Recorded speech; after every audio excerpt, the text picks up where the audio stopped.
have here are 3 video games that were made in the year 2003.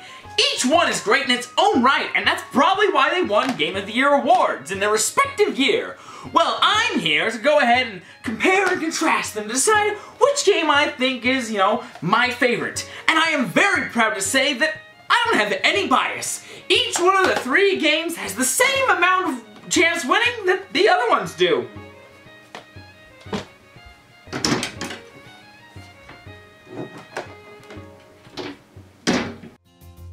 Okay, in all honesty, Nintendo was just a lot better at merchandising. See, all Jak 2 had was like this $4,000 statue and what is that? Is that like a priest shirt? KoTOR is even worse. You think I'm gonna buy a Bastila figurine? No, I hate Bastila. But to be honest, this episode is a lot closer than any match before. You know my first 2 episodes, how there were 2 games that were still awesome today, but one of them had just aged horribly? Yeah, for this video, 5 minutes before writing this script, I didn't know which game was gonna win. I had to pick 5 categories that the games all had in common, and then I had to decide who did each category best. But I'm getting ahead of myself. First, I gotta tell you about the games we got. First on the docket, we have Sony's Game of the Year, Jak 2. Made by the wickedly talented Naughty Dog, we've got the sequel to the spectacular Jak and Daxter. This game is what I would call a fun cartoony take on Grand Theft Auto. Third-person shooter, but you can steal cars, and that movement is just so fluid. Next off, for Xbox, we've got Star Wars, Knights of the Old Republic. Another legendary developer working on this game, early 2000s BioWare. Do you see any of EA's disgusting fingerprints on this game case? No, that means it's a good game. It's got an amazing story based in the Star Wars universe. What's not to love? And for the GameCube, surprise surprise, a game developed by Nintendo. It's The Legend of Zelda, The Windwaker, an action-adventure cel-shaded game where you sail the seas, meet pirates, and navigate dungeons. A solid entry in the Legend of Zelda series. So, great year for gaming. Picking topics for this was kind of difficult because they are very different. I mean, they're all third-person games, but that's pretty much all they've got in the way of similarities. So what we've got for the categories are my favorites, Atmosphere and Legacy. We'll also be bringing back Combat and Variety, and we're going to be adding in a new category, Difficulty, because the difficulties of these games really affected my play sessions. So I'm going to take those categories, talk about how each game handled that category, and decide a winner. The winner will receive a gold crown and 2 points. The runner-up will receive a silver crown and 1 point. And the one who failed to live up will get 0 crowns. And also 0 points. Alright, intros out of the way, let's get ourselves a game to reign.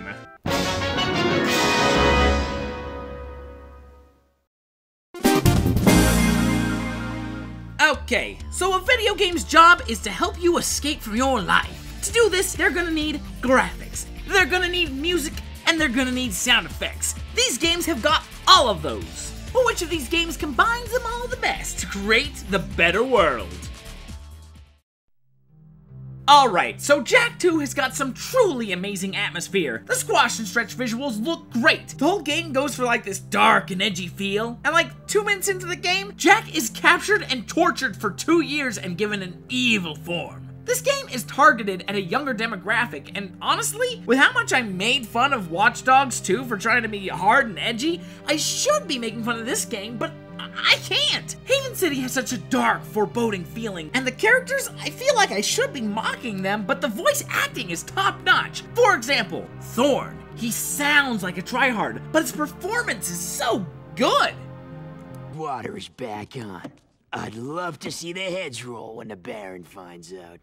Yeah, I'm sure he's losing lots of sleep over this armpit of the city. You know, normally I hate side characters making dumb remarks throughout the whole game, but Daxter had a lot of really good lines, and the way he acted just made it all come together. Honestly, if you combine all the characters in this game, I think they gave one of the best cumulative performances I have ever seen in any video game. The atmosphere was great, however, this game is going against...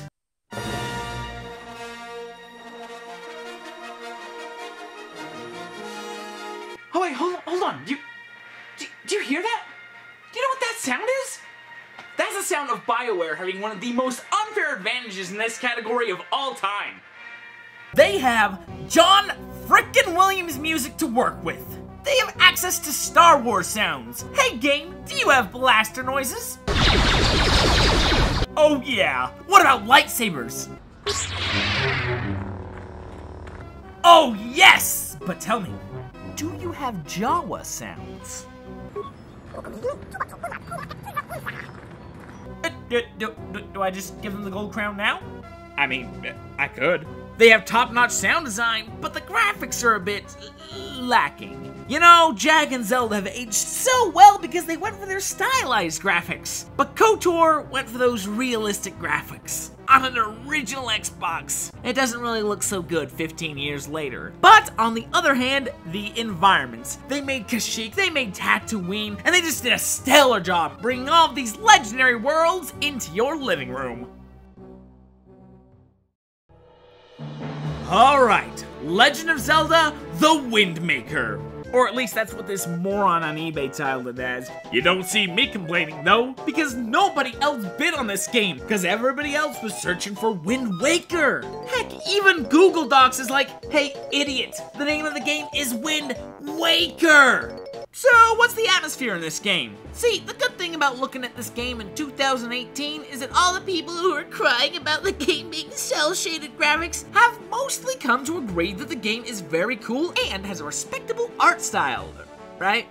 I'm just gonna presume that people respect this art style because I sure do. This world looks amazing! The sound design is classic Nintendo and the music was done by... Oh no, it's Koji Kondo. Koji Kondo versus John Williams? Do I have to choose? These are my favorite composers in the entire world. Asking me to choose is like asking which one of my children I love the most. But the thing is, I think I could actually answer that question, but this one, I can't. The music is great and everything about the environment is just fantastic. And you know, when I'm on the sea for minutes on end with nothing to listen to but the sounds of the seagulls and that heroic ocean song, I don't get bored.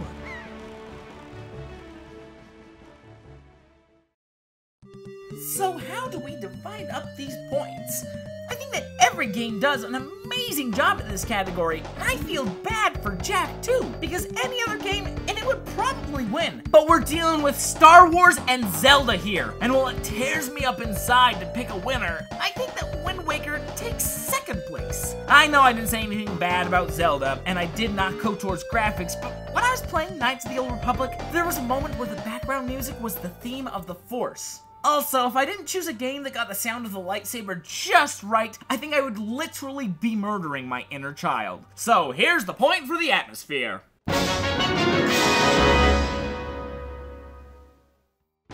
So in video games, you kill things, and it's fun. And since these games have other elements besides combat, it makes those bursts of violence so much more important. Is the combat fluid? Does it feel good to take down enemies? Well, that's what we're gonna find out. So in this game, you start out with all the melee attacks you had in Jak 1, and boy, oh boy, it is satisfying. But later in the game, Jak is given a mother flippin' gun. Bang! Bang! Ba-ba-ba-ba-ba-bang! And it works good. The auto-aim is just right. If you're basically facing your foe, the bullet will find its target. But if you're not, you're wasting ammo. Also, I don't know if it counts as combat, but you can run people down with your cars. Oh, and also, when you charge up enough Dark Eco in this game, you can turn into Dark Jak and just wreak havoc on large groups of enemies for a short amount of time. Alright, so is KoTOR's combat fluid? No. I mean, I don't think that's what they're going for, but I don't like it. The whole world just pauses, and then you select an attack, and then the attack misses. The animations are fun to watch, but everything's just so unnatural. There's some other problems with the combat that I will address later. I guess I should probably talk about all of KoTOR's combat issues in the combat category, but I don't feel like it's a combat issue. So let's talk about Windwaker. So, Zelda games are pretty straightforward. You get a sword, you press L to target onto your enemies, and you maneuver around and slash. Later on in the game, you get other items that can be used in the puzzles and usually combat. And it's usually a pretty good time, and it never gets overly complicated. And it's all good. Heck, I really like the bombs in this game, because if you get onto your boat, you can fire them out of a cannon.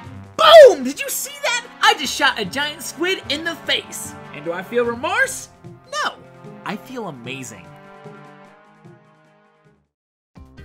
Now for the points. So, unlike the last category, I'm not torn up about giving 0 points to our loser, KoTOR. I don't like your RPG-like combat. If you were truly turn-based, I might have given you a pass. But you went for some pseudo-fakey-fakey, not real combat. You're like sociology, man. You're not a real science. And so that leaves these two. And once again, Zelda will take the silver. It doesn't do anything wrong. It's solid and it's really fun. But Jak 2 is crazy with all its options. It's a blast! You have tons of ammo on your guns, and punching dudes feels great! You can handle each situation in a myriad of ways, and I just can't get enough of it. It's close, but Nintendo elected not to give Link a Beretta, so they ensured that they would not have the best combat system of 2003.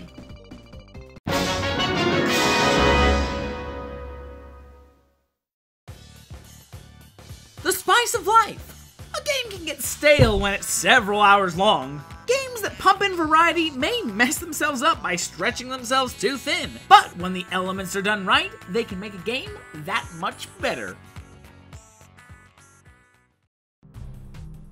Running, gunning, driving, boarding, and more! Jak 2 has got lots of variety. You got tons of missions, and while they are pretty basic, you know, go to this place and kill some baddies, save 3 guys, they're still fun. As mentioned, you unlock a gun pretty early on, and after a few more hours, you get even more guns! And as you progress further in the game, your dark form unlocks more abilities. And I think this game has done a great job with its variety. My only problem is the board sections. I'm glad they added a board, but the board missions are really tough for me, and so it makes me feel like the board wasn't as focused on as much. However, I am willing to leave that up to the fact that I might just suck. Alright, the tried and true Western RPG. You can play however you want. You can play as a dog Jedi, which is pathway to many abilities some consider to be unnatural. Or you can play as a light side Jedi and get that all-important heal ability. Heck, you don't even have to do that. For this play session, I played as a girl named Dark Raven, and she's gonna go through the whole game with dual pistols. Another thing that adds to this game's variety in a huge way is the allies that you can bring with you. You can always have 2 companions. You can get yourself some Jedi, or you could even bring a Twi'lek with you. There's even this awesome homicidal robot. However, you can't have a Jawa, but you still do have a great variety in this game. Pretty good variety in this game. You go through dungeons and you get yourself lots of items. My favorite thing about Windwaker is when you face enemies with weapons like a spear or machete. Don't kill me with my own gun! But they're usually confined to that one room, so ultimately with all you do in this adventure, it's kind of weird to be knocking that. But whether you're seafaring or exploring a dungeon, the game is pretty linear. I mean, you do have lots of side quests that you can do for pieces of heart and you can fill out the map, but while this game shines in many areas, I don't think that variety is one, at least not to the extent that Jak 2 or KoTOR was, so 0 points. So where do the points go now? Well, I'm gonna have to go with a gold for KoTOR. Jak's got lots of stuff to do, but in KoTOR, you've got planets to explore. Oh, and just so much variety. Seriously, being able to handle each situation as either an evil Sith Lord or a cunning rogue, it's fun. Multiple characters that change how the missions play out with their added dialogue gives KoTOR that extra little push.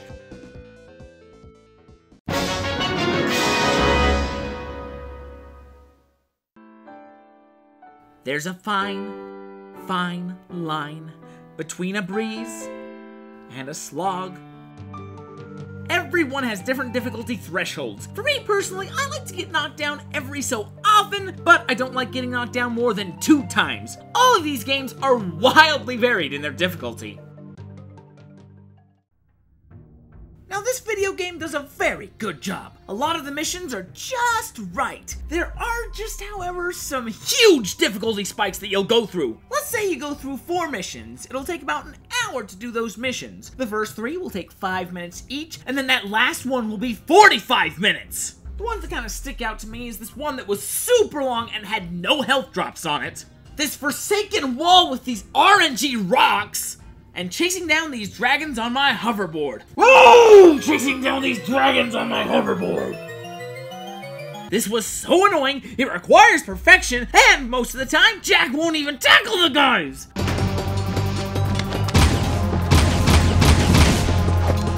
The other missions are pretty well balanced, but the difficulty spikes just soured the experience a little. Oh wow, that battle was a lot of fun! Let's go find another group of baddies to beat up. I mean, our health isn't perfect, but we should be just fine, right? Oh, there's some right now! Star Wars Knights of the Old Republic is so hard. Seriously, if I went into a fight with anything less than perfect health, I was losing. Every single battle with Dark Raven, I had to lead the enemies back to the Cantina Bouncer to win. To win the fight with the Tusken Raiders later in the game, I had to run in circles waiting for my Force Lightning to recharge. And in the battle with the final boss, the only way I was able to win was by setting up these mines and then having him walk over them. This game is way too hard. I had to cheese every single battles, since it's on that pseudo turn-based real-time crap. I have no clue how I played this game in the past, but this time around, it was brutal.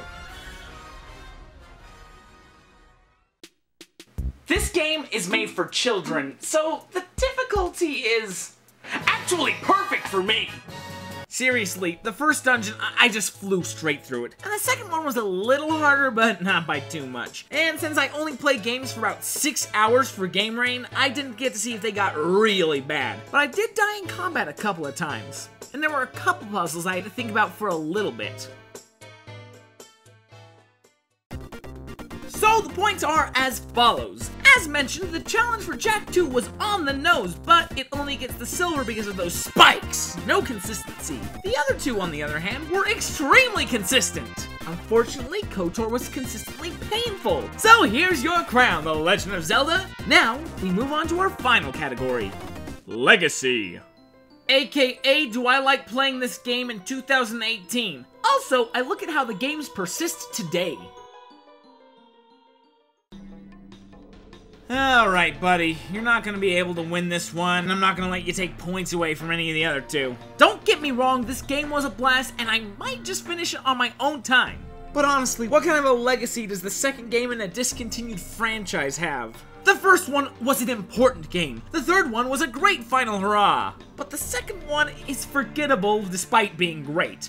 In 2003, it was a great buy for all PS2 owners. In 2018, why?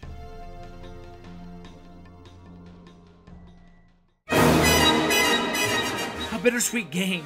You can look back and see BioWare's glimmer. They go on to make a fantastic sequel, a fun Chinese IP, and then their own amazing space opera. And then EA Games ruined everything. But this game does have one heck of a legacy. Ask people about the best Star Wars games of all time, and they will start with the original Battlefronts. And if they have any sense, they'll talk about KoTOR next. It has a great legacy.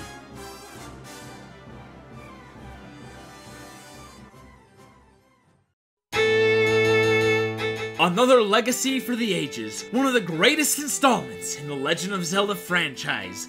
Well, except of course Faces of Evil, but that goes without saying.